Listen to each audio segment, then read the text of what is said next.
কি হচ্ছে ওখানে? অ্যাম্বুলেন্স করে কাউ যাচ্ছে। কোথায় গেছে? ভাবছি তাহলে একটা দরজা খুলে অ্যাম্বুলেন্স চলে গেল।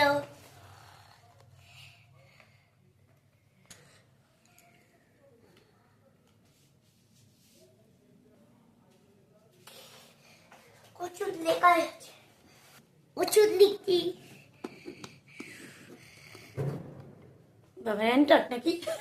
না না ওষুধ। আচ্ছা ঠিক আছে ঠিক আছে। বলো, দেখো ও ধুয়ে গেল, অ্যাম্বুলেন্সে পড়ছে। দেখো ও ধুয়ে গেল, গাড়ি দৌড় ভালোভাবে চলতে পারতো, কি চলতে পারলে না।